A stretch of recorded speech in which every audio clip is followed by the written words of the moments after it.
കഴിഞ്ഞ ദിവസത്തെ ഒരു വിവാഹം എല്ലാവർക്കും ഓർമ്മയുണ്ടല്ലോ. ഒരു പെൺകുട്ടി അതിനെ കാണുമ്പോൾ നമ്മൾ ചെറിയൊരു പ്രായം, +1 +2 ആണോ, എന്തായാലും 18 വയസ്സ് കഴിഞ്ഞിട്ടുണ്ട് എന്നുള്ള കാര്യം ഉറപ്പാണ്. 18 വയസ്സ് തികഞ്ഞെന്നായിരിക്കും ആ കുട്ടിയെ ഒരുപക്ഷെ പോയിട്ടുള്ളത്, എനിക്കറിയില്ല. എന്തായാലും ആ കുട്ടി പോയി വിവാഹം കഴിച്ച് ആളുടെ വീട്ടിൽ താമസിക്കുകയാണ്. അപ്പോൾ കഴിഞ്ഞ ദിവസം ഇങ്ങനൊരു ഇൻ്റർവ്യൂ കുറച്ച് ഞാൻ കണ്ട്. മറ്റൊന്നുമല്ല, എന്താണ് പേര് എന്ന് നോക്കിയപ്പോൾ പേരും ഒക്കെ പറയുന്നുണ്ട്. അപ്പം നോക്കിയപ്പോൾ ഒരെണ്ണം എടുത്തു കഴിഞ്ഞാൽ പിന്നെ ഫുള്ള് അവരുടെ ഇൻ്റർവ്യൂ ആണ്. ഞാൻ ഓർക്കാണ്, ഇങ്ങനെയൊക്കെ ഉള്ള ഒരു സംഭവം ഉണ്ടായി കഴിയുമ്പോൾ എത്ര പേര് അതുകൊണ്ട് ജീവിക്കുന്നുണ്ടെന്ന്. പണ്ട് ദിലീപ് പറഞ്ഞ പോലെ ഒരുപാട് യൂട്യൂബേഴ്സ് ഞാൻ കാരണം നല്ല രീതിയിൽ ജീവിക്കുന്നുണ്ട്, ഒരുപാട് വരുമാനം അവർക്ക് കിട്ടുന്നുണ്ട് എന്നിലൂടെ. പക്ഷേ എനിക്കും കുറച്ച് വന്നിരുന്നെങ്കിൽ കൊള്ളാമെന്ന് പറയുന്നതായിട്ട്. അപ്പോൾ അതേപോലെ തന്നെ ഇവർ ഇങ്ങനെ തുടങ്ങി. അത് കഴിഞ്ഞപ്പോൾ നോക്കിയപ്പോൾ ഇവരുടെ സ്വന്തമായിട്ട് ചാനൽ വരെയായി. നല്ല കാര്യമല്ലേ? കാരണം ഇപ്പോൾ അവരുടെ ഹൈലൈറ്റ് ടൈമാണ്. എല്ലാവരുടെയും കണ്ണുകൾ അവരുടെ നേർക്കാണ്. അവരുടെ വിശേഷങ്ങൾ അറിയാൻ എല്ലാവർക്കും താല്പര്യമുണ്ട്. അവരാ ഒരു സാഹചര്യം ശരിക്കും യൂസ് ചെയ്ത് അവർ ചാനൽ തുടങ്ങി അവരുടെ കാര്യങ്ങൾ അവരായിട്ട് പറയണം. ഇൻ്റർവ്യൂസ് എന്ന് പറയുമ്പോൾ ഇതുപോലുള്ള ഓരോ ചാനലുകാരെ അവരെ വിളിച്ചിരുത്തി കാര്യങ്ങൾ ചോദിക്കുന്നു, അവർക്ക് വ്യൂസ് കൂട്ടുന്നു. അത് അവരുടെ ഒരു തന്ത്രം. അതേപോലെ അപ്പം ഇവരും ചിന്തിച്ച് കാണും, നമ്മുടെ കാര്യം നമ്മൾ മറ്റുള്ളവരോട് ഇതുവഴി പറഞ്ഞാൽ പോരെ, അപ്പം നമുക്കും ഒരു വരുമാനമായി മാറുകയില്ലേ എന്നൊക്കെ ആയിരിക്കും അവരും ചിന്തിക്കുന്നത്. അപ്പോൾ പെൺകുട്ടി പറഞ്ഞ കുറച്ച് കാര്യം ഏതോ അമ്മൂമ്മയുടെ വീട്ടിൽ കൊണ്ട് നിർത്തിയിരിക്കുകയായിരുന്നു, അവിടെ നിന്നാണ് ഞാൻ ബൈക്കിൽ കയറി പോയത് എന്ന് പറയുന്നു. പിന്നെ +2 കഴിഞ്ഞ് കഴിഞ്ഞാൽ എന്നെ ദൂരെ എവിടെയെങ്കിലും പഠിക്കാൻ വിടും. അപ്പം എനിക്ക് പയ്യനെ കാണാതിരിക്കാൻ പറ്റില്ല, എനിക്ക് അത്രയ്ക്ക് ഇഷ്ടമാണ്, അതുകൊണ്ടാണ് ഞാൻ പോകുന്നത്. അച്ഛനും അമ്മയും ഒക്കെ ശരിയാണ്, പക്ഷേ എൻ്റെ ജീവിതമല്ല, അങ്ങനെയൊക്കെ കുറച്ച് കേട്ട് കഴിഞ്ഞപ്പം തന്നെ നമുക്കൊരു വിഷമമാണ് തോന്നുന്നത്. ഇപ്പോഴുള്ള ആ കുട്ടിയുടെ ചിന്താഗതികളൊക്കെ അത് അങ്ങേയറ്റം വരെയും നല്ല രീതിയിൽ തന്നെ മുന്നോട്ട് പോകട്ടെ. ആരുടെയും ജീവിതം നശിക്കണ്ടല്ലോ, നന്നായിട്ട് ജീവിക്കുന്നു. എന്തായാലും ആ കുട്ടി പഠിത്തം ഉപേക്ഷിക്കരുത്. എങ്ങനെ പഠിക്കുന്ന കുട്ടിയാണോ ഇല്ലയെന്ന് എനിക്കറിയില്ല. പഠിക്കുന്നതാണെങ്കിൽ തീർച്ചയായിട്ടും പഠിത്തം ഒരു കാരണവശാലും കൈവിടല്. ഇപ്പോൾ കിട്ടുന്ന സന്തോഷങ്ങളും യാത്രകളും ഒന്നുമല്ല നമ്മുടെ ജീവിതത്തിൻ്റെ യാത്ര. അത് ഒരുപാട് കഷ്ടതകൾ നിറഞ്ഞതാണ്.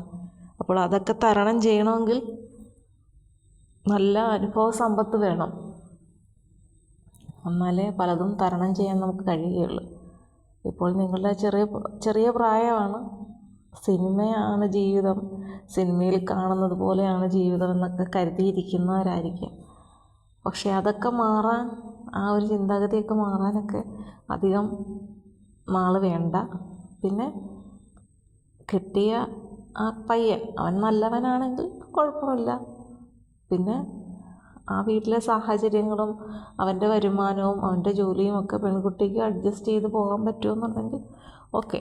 നമ്മൾ കല്യാണത്തിന് മുമ്പ് എല്ലാം ഓക്കെ പറയാം, അങ്ങനെയല്ല ഇങ്ങനെയാണ് എല്ലാം സംസാരിച്ച് ക്ലിയർ ചെയ്തിട്ടാണ് ഇങ്ങനെയുള്ള ഒളിച്ചോട്ടങ്ങളും മറ്റും. പക്ഷേ ജീവിതത്തിലേക്ക് കടക്കുമ്പോൾ പലതും നമുക്ക് പറ്റില്ല, കാരണം അത് റിയാലിറ്റിയാണ്, യാഥാർത്ഥ്യമാണ്. അപ്പോൾ അതുമായിട്ട് ഉൾക്കൊണ്ട് പോകാൻ പലർക്കും കഴിയുകയില്ല, കാരണം അവർ വളർന്ന സാഹചര്യം അതല്ലല്ലോ. ഇത്ര നാൾ സ്കൂളിലേക്ക് പോകുന്നു, വീട്ടുകാരെല്ലാം നോക്കി തരുന്ന, ഡ്രസ്സ് വരെ കഴുകി കൊടുക്കുന്ന അമ്മയൊക്കെ ആയിരിക്കും. ഫുഡൊക്കെ സമയത്ത് എടുത്ത് കഴിച്ചാൽ മാത്രം മതി, അല്ലെങ്കിൽ വിളമ്പി കൊടുക്കും, ചിലപ്പം വായിൽ വെച്ച് കൊടുക്കുമായിരിക്കും. അങ്ങനെയൊക്കെ ആയിരിക്കുമല്ലോ നോക്കി വളർത്തിയിട്ടുണ്ടാവുക. എല്ലാവരുടെയും കാര്യം അങ്ങനെയൊക്കെ തന്നെയാണ്. അപ്പോൾ അങ്ങനെയൊക്കെ വളർന്ന സാഹചര്യത്തിൽ നിന്നതിന് മാറ്റം വരുന്നു. മാത്രമല്ല ഒരു ഭാര്യയാകുകയാണ്, അപ്പോൾ അതിൻ്റേതായിട്ടുള്ള കുറേ ഉത്തരവാദിത്തങ്ങളും കടമകളും ഒക്കെ വരുന്നുണ്ട്. കുറേ നാൾ കഴിയുമ്പം ഒരു കുഞ്ഞുകൂടൊക്കെ ആയി കഴിയുമ്പം വീണ്ടും ആ കടമകൾ കൂടുക. എന്തായാലും ജീവിതം ഒരിക്കലും ഒരു നിസ്സാരമായൊരു കാര്യമല്ല. എത്ര പണമുള്ളവരാണെങ്കിലും, ഇപ്പം കോടികളുണ്ട്, സുഖമായി ജീവിക്കാൻ ജോലിക്ക് പോകാതിരുന്ന കുട്ടിക്കും കുഴപ്പമില്ല. ഇങ്ങനെയൊക്കെയുള്ളൊരു ജീവിതമാണെങ്കിലും അവരൊരുപാട് പ്രതിസന്ധികൾ എന്തായാലും തരണം ചെയ്യേണ്ടി വരും. പണം അവർക്ക് പ്രശ്നമല്ലെങ്കിൽ മറ്റു പല കാര്യങ്ങളും അവർക്ക് ജീവിതത്തിൽ പ്രശ്നങ്ങൾ ഉണ്ടാക്കുന്നവയായിരിക്കാം. അത് നമുക്കറിയാൻ പറ്റില്ല ഏത് രീതിയിലുള്ള പ്രശ്നങ്ങളാണ് നമ്മുടെ ജീവിതത്തിൽ നമ്മൾ നേരിടേണ്ടി വരുന്നത്.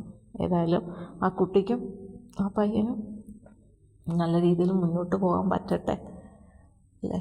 അപ്പം കുറേ കിടക്കുന്നുണ്ട് എത്ര ഇങ്ങനെ സ്നേഹിച്ച് കല്യാണം കഴിച്ച് 5-6 മാസം കഴിഞ്ഞ് വേണ്ടാന്ന് വെച്ചു. അങ്ങനെ പിന്നെ തുറക്കാതിരിക്കുന്നതാണ്, അങ്ങോട്ടുള്ള ഒന്നും നോക്കാതിരിക്കുന്നതാണ് നല്ലതെന്ന് തോന്നിയിട്ട് ഞാൻ അപ്പോഴേ അതിനകത്ത് ക്ലോസ് ചെയ്തിട്ട് ഇങ്ങ് മടങ്ങി.